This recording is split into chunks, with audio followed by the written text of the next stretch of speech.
Hello and welcome to the aMarieSpeaks podcast. This is season 2 and part 4 of my ongoing ode to Walter Russell and his morning prayer from or within his book, The Divine Iliad. I have been highlighting and working my way through, and I will be picking back up where we left off. And I believe we left off with a little bit of a prompt on the last episode. And to say, just for records keeping, my own organizational mind here, this is episode 5 of my season 2 podcasts. And today is October 2nd, 2024. But yeah, just to keep in line with regularity and for my own sense of, reference points and validity and all that, I'd like to have, the date and the episode numbers at the start at least. But to the content, really, right? And what we've talked about in the previous episodes, I'm really not going to go back through. If you haven't listened, the links will be below or in comment section, depending on what platform you're finding this on. But I am going to pick it up at the last lines that I sort of left it off with, the prompt that we were thinking about, right? And these great words that go along with the power of knowing. And the power of choice has been a running theme sort of through and is obviously the main theme of the playscape here that we're within. So not surprising to see that it is something that Walter Russell is also tapping into and referencing and looking to ignite and be a part of at the start of each morning. And as I mentioned before, these lines took me quite a while to come through and to be able to say and stand in a presence of really free-flowing positivity, a really eternal and ever-flowing essence, much like he's explaining here, 2 years into Sacred Sundays of repeating this prayer and working through it, that it has taken me to kind of come through the thorn bushes all the way, and now I'm kind of pulling things out of my hair and being able to really stand and know, my courageous worth, my sovereign power. Not that he uses those phrases particularly, but those are the things that are ignited in me when I'm speaking on those types of words, like knowing. I need not learn, I know, right? I know my omniscience. To me, the universe is an open book. Those were the last phrases that we left off with in part 3. And those were the things that were left to be thought on. And I'd like to not dive back into the ground we've already been at, but take it further now and link up that magical, deep, innate knowledge, that power of the knowledge, the universal etheric power, energetic source we all have within us, that I believe he's referencing and that I am referencing as I say, all power is mine. That mystical, magical connection to the before and after, to God's source, to the initial thinker that I am a fractalized bit of thought of, right? And those knowings and that place of knowing is like these next lines, right? I see the unseen from the mountaintop. Yeah, I see the unseen from the mountaintop. That phrase, that one sentence in itself, could be, and I think I may actually, let me highlight that. I might make that an entire Bible study. Because I'm doing on the side here my own sort of metaphysical version. It's not your average Bible studies, is what I'm calling it. But yes, the mountaintop. And what do we see from there? Who brings us there? What is it for? Why? And also, can we please remember and also hearken back to the organic version of mountain versus a man-made or a fractalized bit of creator consciousness impersonation of a mountain. I do believe there's a great difference, but I believe that both have purposes within the playscape. And I don't want to get too wrapped up in shadow work and biblical speaking and devils and good versus evil and demons and Satans and light and good and Jesus and all that kind of stuff right now. But I do hearken to that, and I do feel a deep, courageous call to action and lineage and a hearkening of parallel parables there. To be discussed later, of course. But the knowing that you would have, that he had, that Jesus had upon standing there, and knowing that it is not of God, it is not correct, it is not for him, that you could say, no, that isn't enough, that isn't what I want. Never would I ever say compromise the ultimate for this grotesque, inverted manifestation. But anyways, so I see the unseen from the mountaintop. I hear the music of the spheres. I loved that too. I think I mentioned this in the very first part episode for this podcast, that I initially heard a few things in this the very first time that I ever listened to this. When Brian Scott put this out, I had to listen to it because I love Walter Russell. And that's what initially just brought me to it. And I was looking for a morning prayer to go along with my Sacred Sunday routine I had just started, or just wanted to get going. And he put that out, and it was just perfect timing and working. I listened to it, and quite a few things. I spoke about the 10 times 10 and the lineage to the Ra and the Law of One, which just spoke out so quickly to me and grabbed my attention. I love these seemingly very separate bits of knowledge that I have when I find a connective running link or references. It's always one of my favorite markers of my own personal truth and seeking. And when I heard this, I see the unseen from the mountaintop, I heard the church words in it, and that was basically it, pretty much. And I know Walter Russell is heavily Christian and from a whole different timeline where it was much more impressed upon society and natural language and culture to have those sort of reference points. But when it was matched with I hear the music of the spheres, I thought, wow.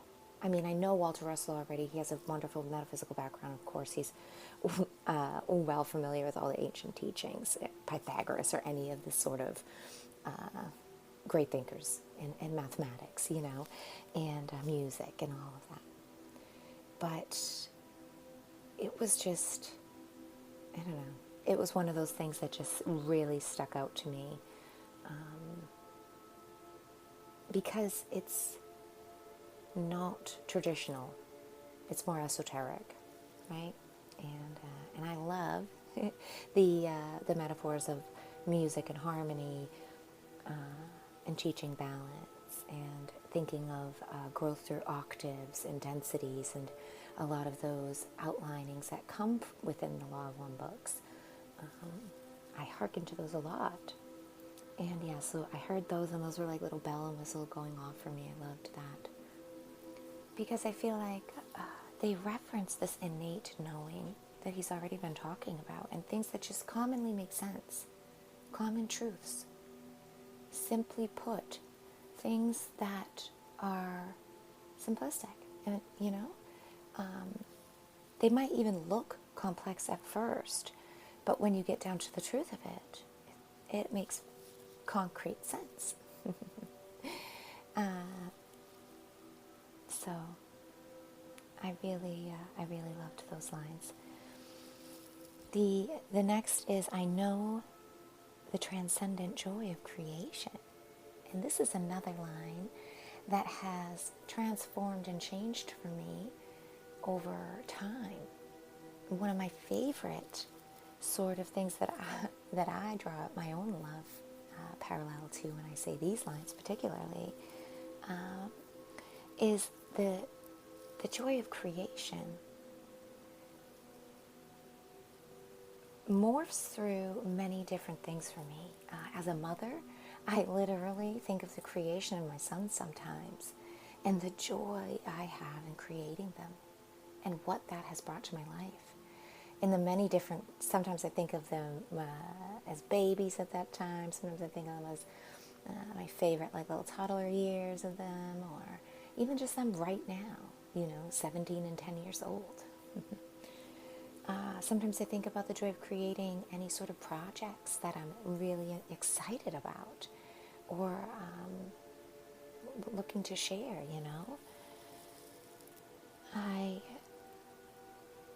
I really love, too, how these hearken to different parts of us. Like, I see the unseen from the mountaintop is so physical. It really always reminds me about the physical world and the materialistic things, right? And the physical body, the body boss, how I operate my systems in the external world, those exterior, external systems, like torriedal and service, action. And then I hear the music of the spheres. And that is so mental, auditory, that is so processing. And the music of the spheres is about calculations, about the mental boss, the mental body. It's about the beauty of art and appreciation in the eye of the beholder. It's about the great geometry and architect, about knowing the passion, purpose, designation that goes along with the mechanics and function, that it didn't just monkeys typing away not knowing what they're doing happenstantially fall coordinated to place one time. And no, it took infinite intelligence at work. It took an artist's eye. A craftsmanship went into this making, all of it. And the mind knows that, and I hear the music of the spheres, and I'm reminded of that. I see myself as a great student at that time. I'm not going to get too wrapped up in it. And I know the transcendent joy of creation. That is so spiritual. That is such a fire. And it taps into that spiritual boss for me. It taps into that untouchable, wondrous magic, that birthing that I am a creator being, that I, for somehow, do make things happen. I love that kind of three-part. And it transfers and pushes into these next lines, which stand so nicely together. And as I mentioned at the start of this sort of dissection and of the distortions and my own, I have noticed different flows and segments within this prayer that sort of almost stand alone. And the first, I don't know, quite a while, weeks, months of doing this prayer, I thought to myself, I wonder if this is segments that have been joined together, or I wonder if this is exactly how he wrote this. Just because, sort of from a writer's standpoint, as my own, I like to write, I notice some, doesn't have exactly a contextual flow. Some parts are a little fragmented. But I love that now. And it caught my attention at first too. And it drew me to read the whole Divine Iliad. And if you like Walter Russell, I'd say go read it. It's definitely worth reading. It's a very interesting. And it is, direct reading from it. And I love that too. I think I mentioned that at the start because I had said some of the language. Brian Scott is very familiar with a lot of the things that I am interested in, authors and texts. So I was wondering if he had sort of ad-libbed a bit of the 10 times 10 and things. But no, this is the way he wrote it. But those lines, I love to see those as sort of a hearkening into my own systems work, into my own understanding of my own 3 layers of myself, mind, body, and spirit, and how those are 3 conscious layers running within me, intertangled and mingled, but also separate on their own, which I sort of give a little bit of gratitude to at that moment. And then these lines are some of my favorite. I've made many infographics on them. When I heard these for the first time, I just thought, wow, this guy is like a metaphysical genius, because the depth here is amazing. It says, I know my universality. I am the light of universal thinking. I translate the language of light into the words of man for those who know not their universality. And what powerful words those are in themselves as they stand. Take them how you like to, right? Or take them as they are, right? Without having any sort of esoteric or metaphysical, mathematical, physics-based background or understanding. There's a deep connection there, and also a call of service, right? I translate the language of light into the words of man for those who know not their universality. For those who know not their universality. Now, this word, universality, I love it. I'm not sure if Walter Russell uses it as a made-up word that he's referenced. I make up tons of things like this all the time and use them. Sometimes they become a constant vocabulary term for me, and I kind of forget others don't really have the definition that I do. Sometimes I forget about them, and then I randomly pop back into something old of mine and hear something that I was speaking so strongly on, a word, and I forget I was using it in that way. It's so amazing. The evolution and flowing through of infinite intelligence and discovery. The thing here with universality, right? When I am saying that, I am thinking of my multidimensionalness. I am remembering I am a 3-part system. I am an energetic light body, mind, body, and spirit, possibly things I can't even comprehend or understand, that I wrap into universality there. I remember that everything is a great reflection of me out there, whether it's a organic simulation, a matrix sort of thing, or whether it is a definite physical growth and separateness. It's still of the same matter and beingness and creative bits and blocks that I am. And so we are part of the same universe and universality of makeup. And to know that, and in recognition of that sameness here, is what I really love, and what I hear is such an important thing to strengthen and to hearken into, really creating firm foundation of knowing that we are all part of the same universal makeup. Whatever case it is, however we choose to look at it, doesn't even matter.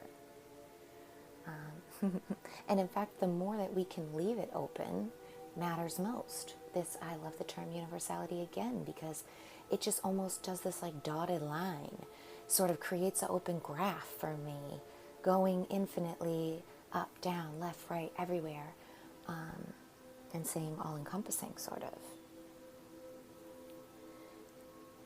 This, I am the light of universal thinking, right? I know my universality, so I know my place within the universe. I know I am of the universe. I know the universe is all around me and is of and made of the same things that I am, right? And now I also give recognition and understand there is a thinking, a conceptual consciousness taking place here. That comes with great responsibility. That comes with ownership of knowledge, of observation, of purpose. For what do we observe for, if not for reason itself?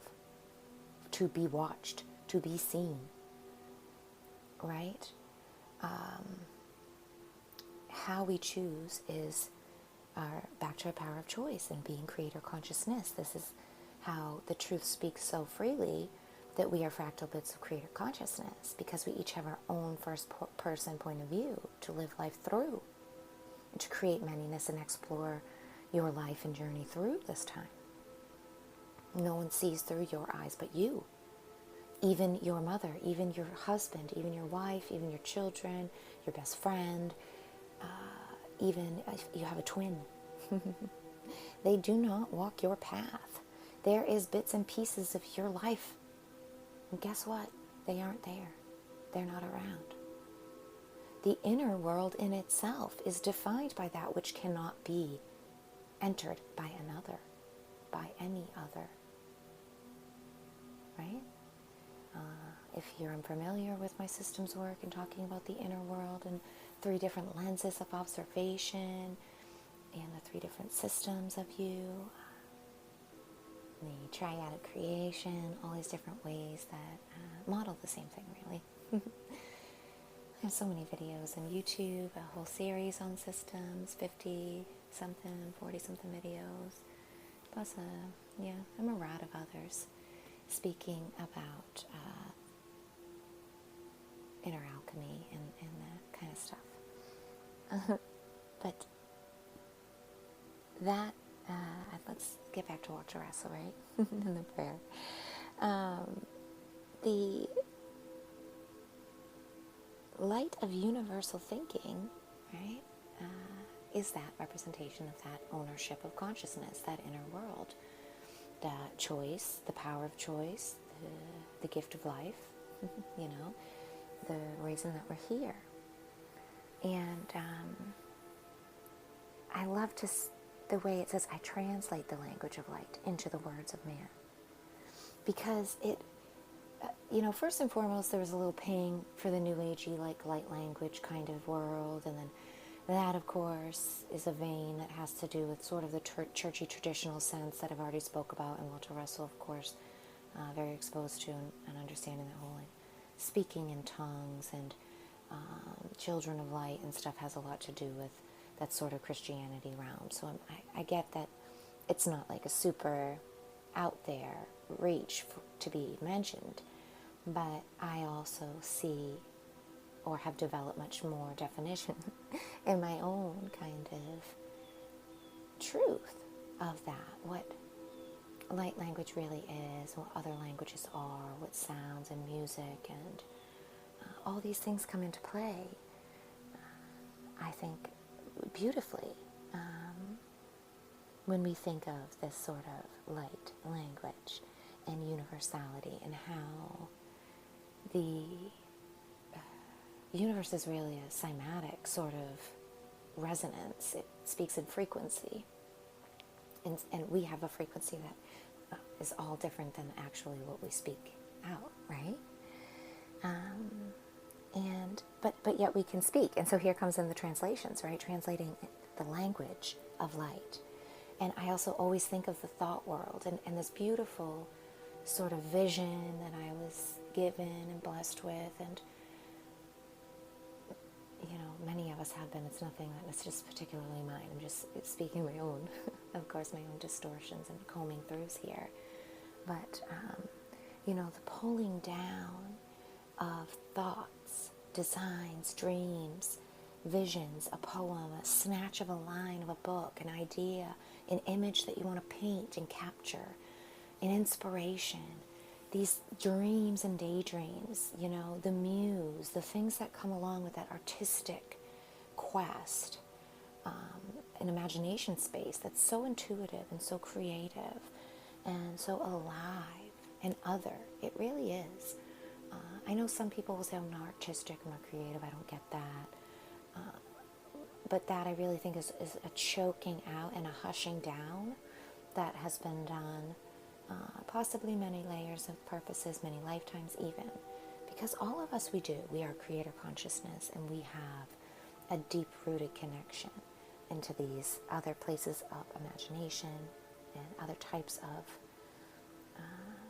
communication, creation, communion spaces that are more empathetic, frequency-based, more to do with body language, sensing and feeling, expressions of the face, expressions of the heart. You know, it's multi-dimensional happenings that other than just the auditory speaking of language. And just the way language is used in many different ways, depending on the time and place and the hues of man and all of those other sort of ancient, even biblical references like the Tower of Babel and things, you know, to why exactly there are different languages. And it's a very interesting big topic. And as we round up on about a half an hour here, I cannot believe I've only gone through a few lines in today's episode, but some of these, as you know, I have found and am now so enjoying going through, some of these lines are so deep. And you know, exactly why I made this entire kind of little segment and series dedicated to this prayer is because it speaks to me in so many ways. And I wanted to develop them more, explore them more for myself, talk them out loud, find nuances in them as I do this for myself. Of course, my teachings are for me first and foremost, but also to share out there to others who might care to listen. It's always nice, or even for myself to come back to later and reflect upon. So yeah, these lines, I wanted to just get into the final part here before we close out that I haven't really touched on, which is the service aspect of the last of the lines that I had said. I am the light of universal thinking. I translate the language of light into the words of man for those who know not their universality. Right? There's this beautiful offering of free service to leaving something out there, knowing there are others out there who cannot yet recognize or have chosen to deny, subjugate, hand off and delegate even sometimes, you know, all of these different, so many different ways that we cover up and tell the lie to ourselves that we are not a part of the one, that we are not included for some reason or other. And with that comes, of course, this sort of denial or unknowing of connectedness, or a false knowing of disconnectedness that leads people to ignore or not want to explore more their own universality. The fact that they are part of the universe of oneness, and they do have a right, just like every other alive organic being here. And they do have a role and a purpose too. That can be hard for some to fully embrace sometimes. But even for those who know not their universality, I hear those words and I see in them such a caring, humble, quiet remembrance that just by owning the resonance and by speaking out in different ways, on different levels, you can help these people to remember their truths, to remember their light, their universality, their connectedness. And it's not in the ways that we would expect it to be, right? I love how it says I translate the language of light into the words of man. How wonderful and beautiful of an image, right? To remember that there is this placement that of differentness that is wanting of incorporation, that signifies symbiotic, diverse relationships, organic growth of manyness, to allow us to be more comfortable with our unique roles and our differences and our weaknesses and affinities and how we play integral parts of a whole as very seemingly separate parts. It's a conundrum, it's a paradox. It's hard to describe with the words of man because first and foremost, our language is highly controlled and restricted and created with a direct purpose of controlling energy. Whether you know a lot about your words are your wand, if you've ever heard of Florence Shovelstone, I forget her name now, I haven't listened to her in quite a while.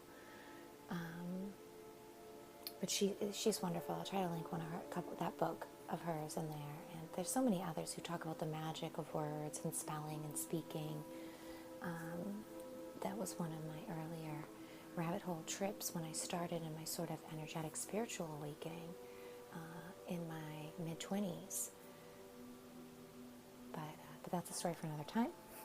And that's off the topic here. So I'm going to wrap it up as we've gone over half an hour and I have kind of closed out this portion. And the next segment gets into whole different topics. So going to leave it there, I think, for today. Thank you so much for joining me. I hope I have given you a few things to think on and maybe some reasons to return and listen to the next part, or even maybe take up a practice of doing this prayer on your own and seeing what you end up coming with in your own perspectives. So yeah, have a beautiful day or evening wherever in the world you are. Thank you for your audience and your time, and I guess I'll see you next time.